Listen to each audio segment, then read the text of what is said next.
社论真正成熟的本土是接纳多元，而非独占名分。文理文换。前段时间环绕台语一词的正名争议再次扰动社会，部分客家与原住民族群公开表达忧虑，认为台语不应由单一族群专断为特定语言的代名词。随后官方试图以台湾台语、台湾客语等复式命名来平衡各方情绪，事件表面上虽稍有平息，但这场命名之争所映射出的却是台湾在形塑本土认同的过程中，仍面临着族群心理不够成熟、包容性不足的集体焦虑。问题的核心并非谁更在地，而在于我们能否在尊重历史脉络的前提下，厘清语言、族群与政治认同之间的界限。回溯历史，台语一词在清代文献中多指称台湾地方通行的话语，是相对于官话的地域性称呼。日治时期，台语进一步成为官方惯用语，用以泛指岛内民间通用的语言。在那个阶段，台语更多是一个地理与生活空间的概念，而非用来划分族群血缘的标签。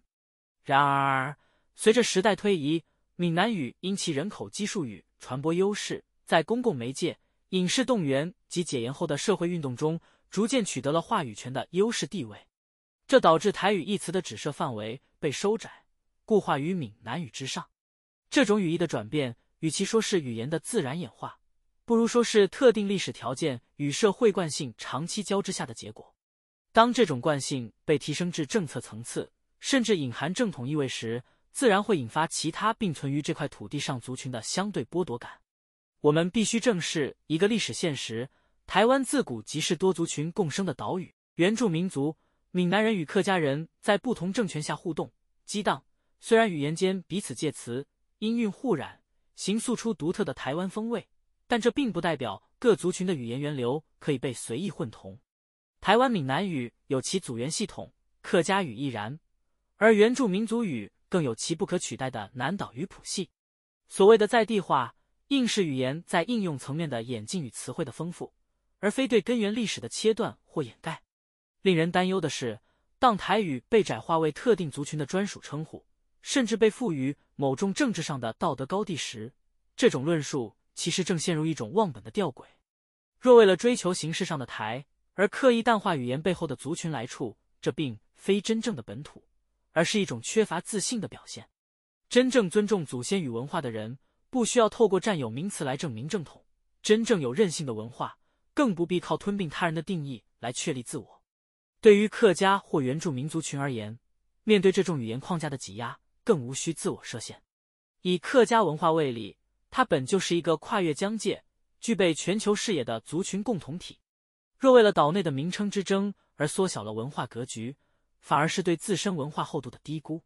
我们不必在别人设定的正统框架里寻找认可，因为在地深耕的自信，来自于对自身根源的诚实与坦荡。归根结底，这场关于台语的争论，是一场关于本土成熟度的测验。一个真正成熟的本土社会，不需要靠简化历史来减少冲突，更不应以垄断名词作为族群阶级的标章。它的强大，应建立在对差异的包容、对多元的尊重，以及对历史真相的诚实之上。当我们能同时珍视台湾这块土地，并对不同族群的语言分寸保持应有的谦卑与敬意，本土才不会沦为排他的工具。唯有不忘根源、拒绝吞并的本土心态，才能让台湾的多元文化走得长远。这份自信不需要靠争抢一个名号来证明，而是体现在我们如何对待那些与我们不同的声音。